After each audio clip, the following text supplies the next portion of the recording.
Welcome to today's video, where we are exploring a book that has the power to reshape your entire perspective on life and the way you experience the world.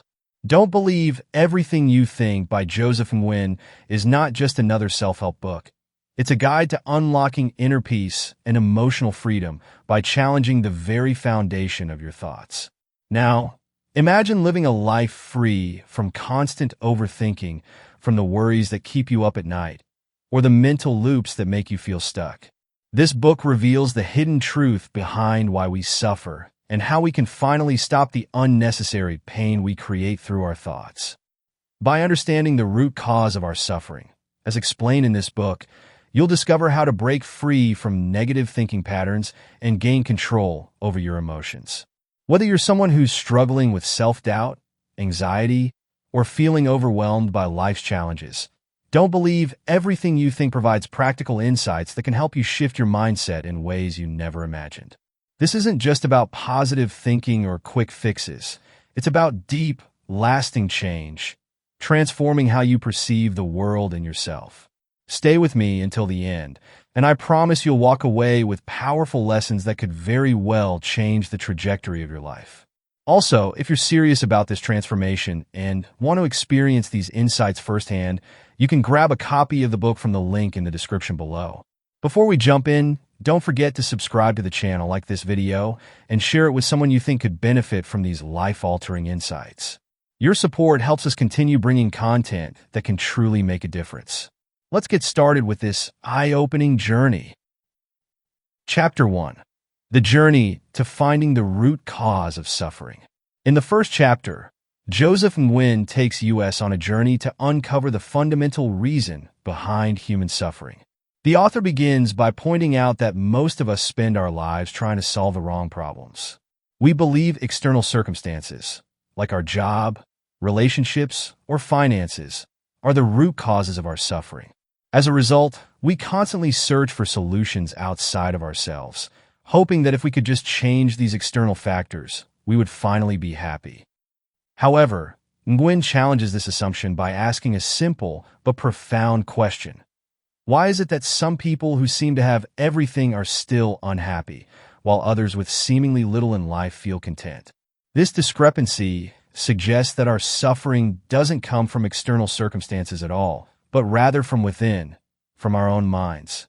He argues that the real source of suffering is not what happens to us, but how we interpret what happens to us. Nguyen emphasizes that the mind is the filter through which we experience life. If our thoughts are filled with negativity, fear, or self-doubt, then our entire experience of life becomes clouded by these emotions, no matter how good or bad things actually are. The chapter sets the stage for the reader to start questioning their automatic thought patterns and realize that these thoughts may not be as true or necessary as they seem. This chapter is a wake-up call, encouraging readers to look inward for the root cause of their suffering instead of chasing external solutions. It lays the foundation for the transformative lessons in the chapters to come, making it clear that the journey to emotional freedom begins with understanding the mind. Chapter 2. The Root Cause of All Suffering. The root cause of suffering is traced back to a fundamental source: our thoughts. Often, people are unaware of how deeply their thoughts shape their reality, assuming that external circumstances alone dictate their emotions and well-being. However, it's not the external events themselves, but the thoughts we attach to those events that create our suffering. The mind constantly generates thoughts, many of which are not rooted in objective reality, but are instead based on past experiences, fears, or assumptions. When these thoughts are accepted as absolute truths, they trigger negative emotions such as stress, anxiety, or fear. For instance, if someone thinks, "I will fail at this task," that thought creates a chain reaction of self-doubt and stress, even though the event itself hasn't occurred. This process reveals that suffering arises when there's attachment to thoughts, when the mind identifies with them as being true. The key to breaking free lies in understanding that thoughts are not facts. They are merely mental constructs, often distorted, that don't necessarily reflect reality. By recognizing this, individuals can begin to disassociate from harmful thought patterns, reducing their emotional turmoil. The focus then shifts from controlling the external world to managing the mind's interpretations of it. This shift is a pivotal step toward inner peace. Learning to observe thoughts without automatically accepting them as true helps break the cycle of suffering. This insight encourages the reader to start questioning the validity of their negative thoughts and to see them as temporary rather than defining their reality. Chapter 3. Why do we even think? After addressing the role thoughts play in suffering, the next logical question is why humans think in the first place. Thought, as a function, is what helps people make sense of the world, solve problems, and navigate daily life. However, thinking also becomes problematic when it spirals out of control, creating endless loops of worry or judgment. Thoughts are the mind's way of processing information. But the problem occurs when individuals begin to overthink or dwell excessively on certain ideas. Overthinking often leads to mental exhaustion and confusion rather than clarity. The mind tries to find solutions to every potential problem, even hypothetical ones, which leads to a constant state of unrest. This habit of overthinking stems from an innate desire to control outcomes, to prepare for every possible scenario, and to avoid uncertainty. Understanding why we think provides valuable insight into how to manage thought processes more effectively.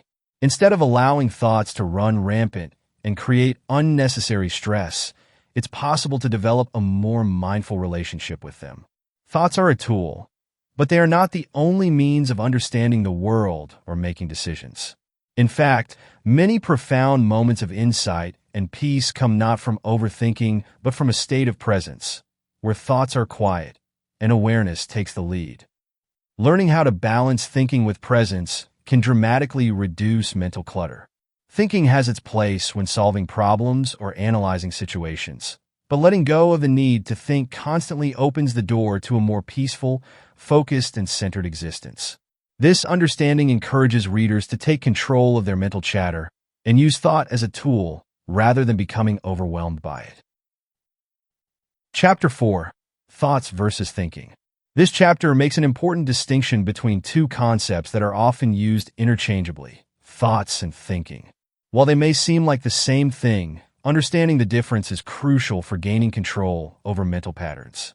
Thoughts are the mental images, words, or ideas that naturally arise in the mind, often without any conscious effort. They come and go, sometimes randomly, as part of the mind's ongoing process. Thinking, on the other hand, is the active engagement with those thoughts.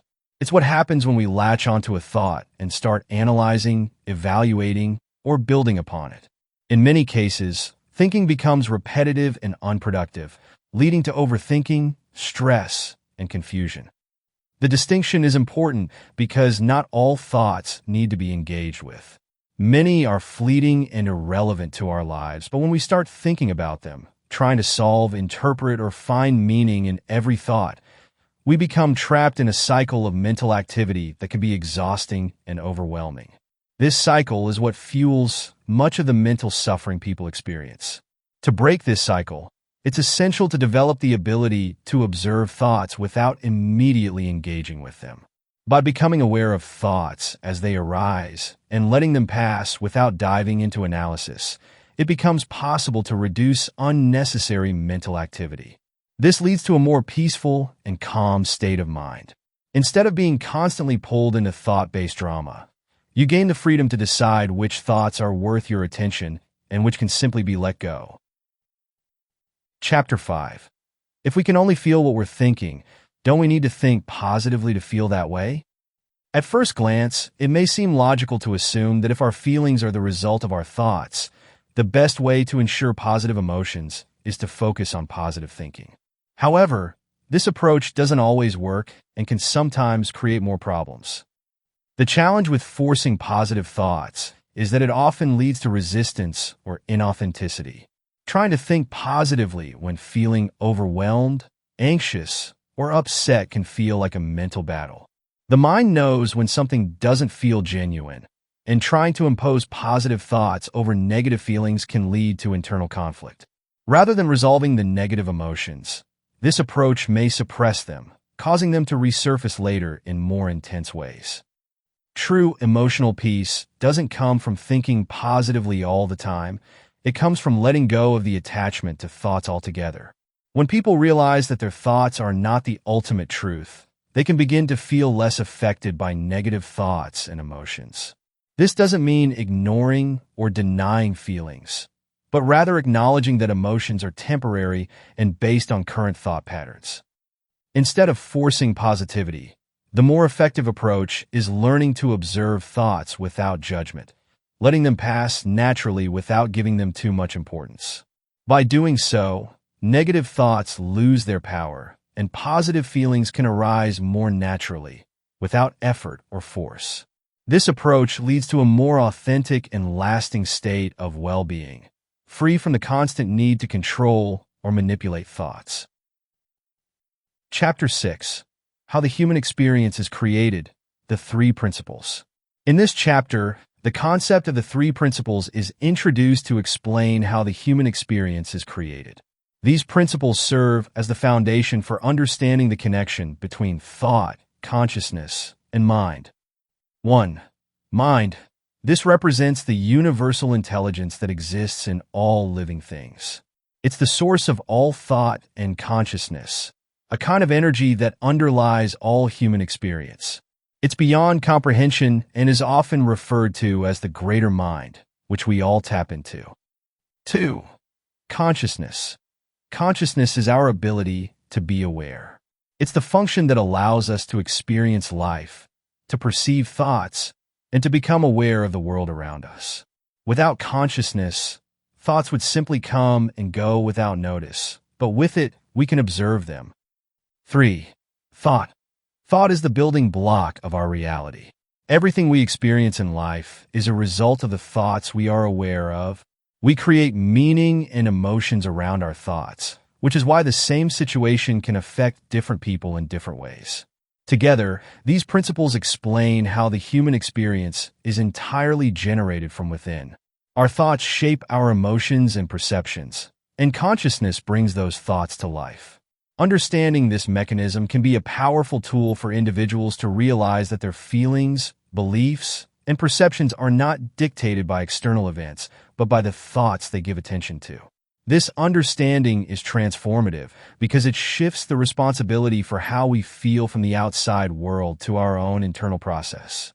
Once we see that we are the creators of our own emotional landscape, we gain the ability to choose how we react and engage with the world around us. Chapter 7. If thinking is the root cause of our suffering, how do we stop thinking? If overthinking is the source of so much suffering, the natural question arises: how do we stop thinking? The problem is, the more we try to force the mind to stop, the more it rebels. The harder we try to suppress thoughts, the stronger and more persistent they become. This chapter introduces the paradox of control.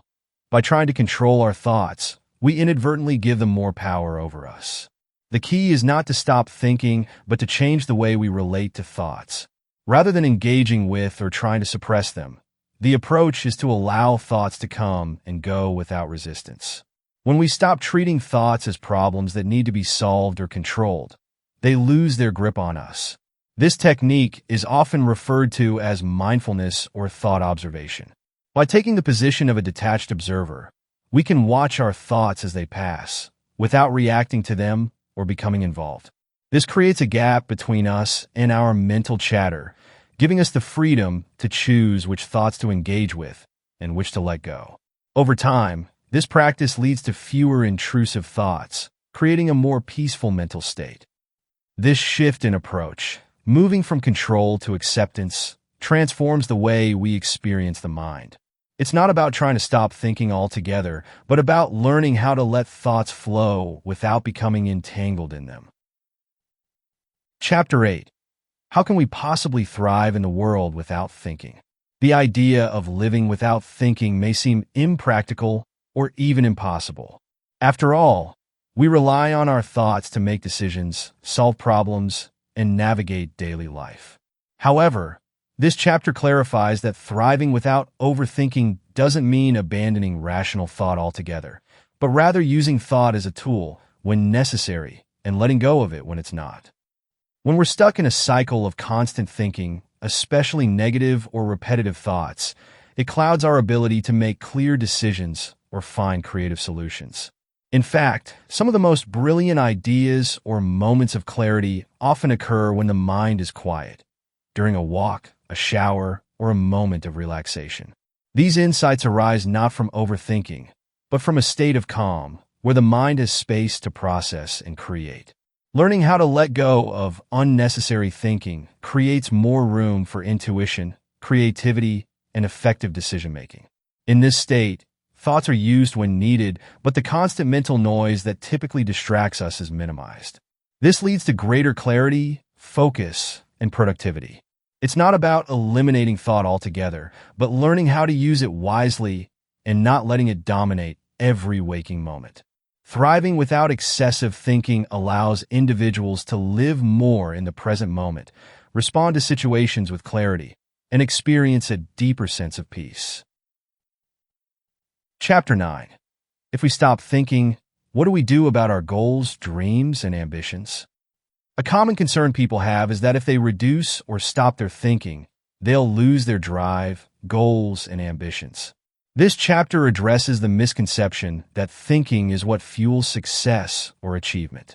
In reality, excessive thinking often creates more obstacles than it solves.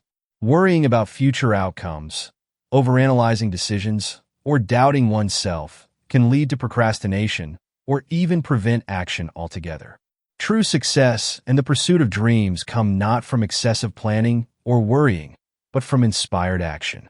When the mind is clear and present, there's a natural alignment with one's true desires and goals.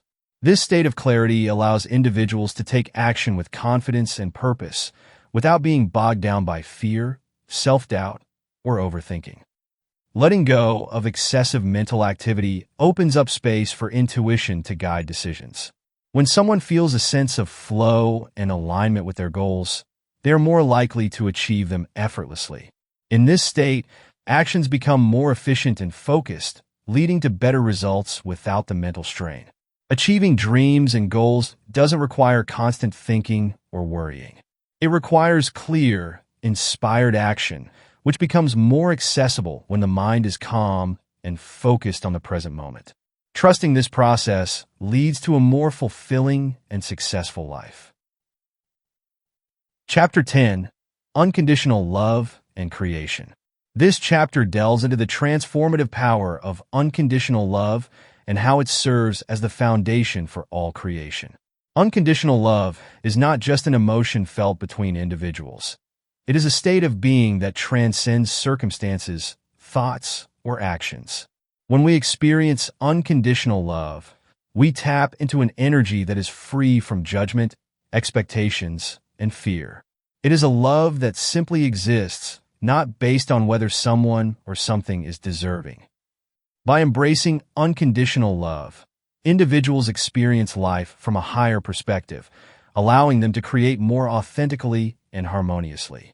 The act of creation, whether it's in relationships, art, work, or personal goals, flows naturally when it stems from love rather than fear or ego. The chapter emphasizes that creation born from unconditional love is fulfilling and leads to a sense of inner peace because it is not driven by the need for validation or approval. Understanding this concept can radically shift one's approach to life, as love becomes the driving force behind all actions and decisions. The absence of judgment and attachment allows for the purest forms of creation, leading to a life filled with deeper meaning, joy, and connection. Chapter 11. What do you do next after experiencing peace, joy, love, and fulfillment in the present? After reaching a state of inner peace, joy, love, and fulfillment in the present, the question that naturally arises is, what's next? This chapter addresses the idea that once these qualities are experienced, life doesn't stop evolving. The journey continues, but now from a place of deeper awareness and alignment. When people find peace and fulfillment within themselves, their external goals and desires often shift. Instead of pursuing material achievements or recognition, they begin to seek ways to contribute, serve, and share their love and wisdom with others. The fulfillment they feel internally motivates them to help others reach similar states of peace and joy. The chapter encourages readers to use their newfound clarity and sense of purpose to live a life of service and contribution. Rather than being driven by ego or personal gain, life becomes about giving back, uplifting others, and spreading positivity in the world. This natural progression allows for continued personal growth and the opportunity to live a life that is truly aligned with one's higher purpose. Chapter 12. Nothing is either good or bad. In this chapter, the concept of perception is explored. How nothing in life is inherently good or bad, but rather, it is our thoughts and beliefs that assign value or meaning to events and experiences. This perspective is rooted in the idea that all experiences are neutral until we label them as positive or negative. The mind has a tendency to categorize events and situations based on past experiences, biases, and conditioning. For instance, what one person views as a failure, another might see as an opportunity. This difference in perspective demonstrates how subjective human experience is and how powerful our thoughts are in shaping our reality. When we begin to let go of these labels and judgments, we free ourselves from the emotional highs and lows that often accompany them. Life becomes less about reacting to circumstances and more about accepting things as they are. This doesn't mean passivity. Rather, it allows for a more balanced and peaceful way of navigating challenges. By understanding that nothing is inherently good or bad, we can cultivate a mindset that is open to all experiences, knowing that our interpretation of them is what truly shapes our emotions and responses. Chapter 13. How do you know what to do without thinking? This chapter introduces the idea that we don't always need to rely on thinking to make decisions. While it may seem counterintuitive, the chapter explains how intuition and inner wisdom can guide us when the mind is quiet.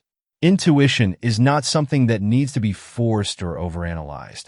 It's an innate ability that arises naturally when we are present and connected to our inner self. Overthinking often clouds our judgment, leading to confusion, self-doubt, and indecision. However, when we step back from the mind's constant chatter, we allow our intuitive knowing to come through. This intuition is often the quiet voice that nudges us toward what feels right, even if it defies logic or external expectations. The chapter emphasizes that trusting this inner wisdom takes practice, but over time, it leads to clearer, more confident decision-making. The more we learn to let go of the need to overanalyze, the more we open ourselves to deeper levels of insight and creativity. This approach fosters a greater sense of trust in life and in ourselves, allowing for more effortless action and decision-making. Chapter 14. How to follow your intuition. Building on the previous chapter, this section goes deeper into the process of following one's intuition. Intuition is often described as the inner compass or gut feeling that directs us toward the right path without needing to consciously think about it. However, many people struggle to trust their intuition, especially in a world that values logic and reasoning. The key to following intuition is learning to recognize it and act on it without hesitation. Intuition often speaks quietly, and its messages can be subtle, but they are always aligned with our highest good. It may show up as a feeling of certainty, a sudden insight, or even a sense of peace about a decision. To strengthen this ability, it's important to practice mindfulness and create space for intuition to surface. The chapter encourages letting go of distractions and mental noise, as these can drown out the intuitive voice. By cultivating a state of calm and presence, we can better tune in to our inner guidance. Following intuition leads to more authentic and fulfilling life choices because it's rooted in what feels right at the core, not just what seems logical or socially acceptable. It's about trusting that life will guide us toward the right experiences and that our intuitive sense knows the way, even when the mind does not. Chapter 15. Creating Space for Miracles. This chapter explores the idea of creating the mental and emotional space necessary for miracles to unfold in life. A miracle, as described, isn't necessarily a supernatural event, but rather a profound shift in perception or an unexpected and favorable outcome that comes from a place of clarity and openness. The essence of this idea is that when the mind is cluttered with overthinking, worries, or attachments, it becomes difficult for us to notice opportunities or receive the subtle guidance of life. Creating space for miracles requires letting go of limiting beliefs, mental noise, and rigid expectations of how things should unfold. The chapter emphasizes that miracles often occur when we least expect them, especially when we release our attachment to specific outcomes and allow life to flow naturally. It is in the quiet and open spaces of the mind that insights, opportunities, and serendipities can manifest. By embracing a mindset of trust, surrender, and openness, we invite the possibility of miracles into our lives. The key is not to force outcomes, but to be receptive to whatever life presents. This doesn't mean becoming passive, but rather adopting a mindset of non-attachment, where we allow life to surprise us in unexpected and beautiful ways. In doing so, we create an environment where seemingly impossible or magical things can happen, often in ways that exceed our wildest expectations. Chapter 16. What happens when you begin living in non-thinking? This chapter takes a realistic look at what happens when one begins living from a state of non-thinking, highlighting the potential challenges and obstacles that may arise. Moving away from constant thinking can feel liberating, but it can also be disorienting, especially for individuals who are used to overanalyzing or constantly being in control.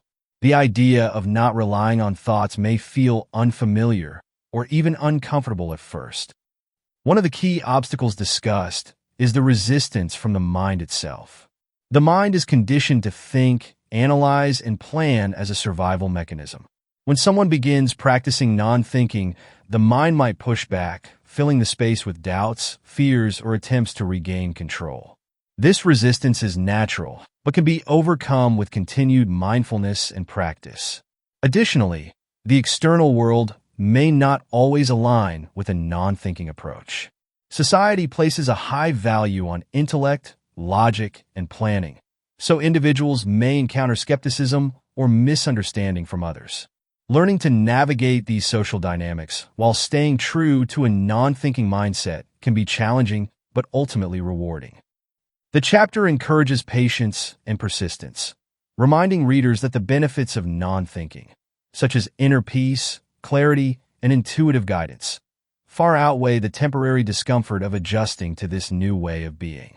It's also emphasized that non-thinking doesn't mean never thinking again, but rather learning to use thoughts as tools when needed while not being enslaved by them. Chapter 17. Now what? The final chapter brings everything together by addressing the question, now what? Once someone has embraced non-thinking, experienced peace, and connected with their intuition, what comes next in their journey? This chapter serves as a reflection on how to live moving forward with this newfound awareness and freedom. The message is simple. Life continues, but from a place of deeper alignment, flow, and ease. Rather than getting caught up in the struggles of overthinking or the need to control everything, life becomes a process of co-creation with the universe. It's about being present in each moment, responding to life as it unfolds rather than trying to predict or force it. The chapter emphasizes that the journey of personal growth never truly ends. There will always be new challenges, opportunities, and experiences to navigate, but now they can be approached with a different mindset, one of openness, trust, and non-resistance. The individual is encouraged to continue practicing non-thinking, trusting in their intuition, and allowing life to guide them toward what feels right. This section leaves readers with a sense of empowerment, knowing that they have the tools to navigate whatever comes next.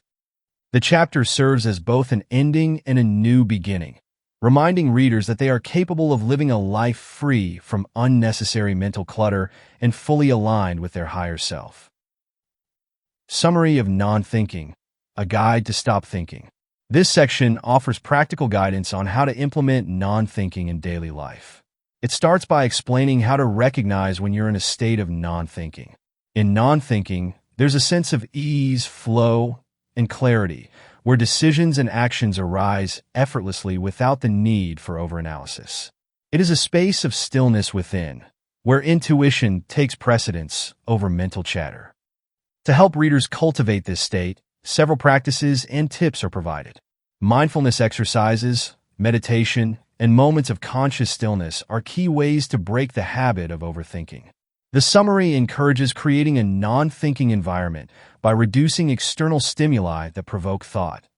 This can mean spending time in nature, simplifying one's surroundings, or limiting distractions like excessive technology use. The section also provides a framework for removing thinking triggers. These triggers might be beliefs, situations, or habits that cause the mind to spiral into overthinking. By identifying and addressing these triggers, individuals can create space for non-thinking, allowing for greater clarity, peace, and intuitive living. Overall, the book offers a comprehensive guide to quieting the mind and living more intuitively. It promises to be life-changing for anyone caught in the mental traps of overthinking, and it provides the tools to break free and experience life with greater flow, ease, and joy. Conclusion. As we reach the end of this profound journey through Don't Believe Everything You Think, it's clear that this book holds the potential to completely transform the way we approach our thoughts, emotions, and experiences in life. The key takeaway is that so much of our suffering stems from the mind itself. Its constant need to think, analyze, and control every situation. Yet, by embracing the idea of non-thinking, we can free ourselves from the mental clutter and discover a deeper sense of peace, clarity, and joy. This book isn't just about intellectual concepts. It provides a practical roadmap for shifting away from overthinking and into a state of intuitive, peaceful living. Imagine no longer being weighed down by endless worries or mental loops, but instead moving through life with a sense of ease and flow. This shift can lead to powerful, life-changing outcomes, from improved relationships to greater success and fulfillment in all areas of life. We encourage you to take these concepts to heart and implement them in your daily life. Whether it's through mindfulness, meditation, or simply recognizing and releasing overthinking as it arises, the tools shared in this book are accessible to everyone. And remember, this is a lifelong journey. While the process may come with challenges, the rewards, living with more freedom, clarity, and happiness, are well worth the effort.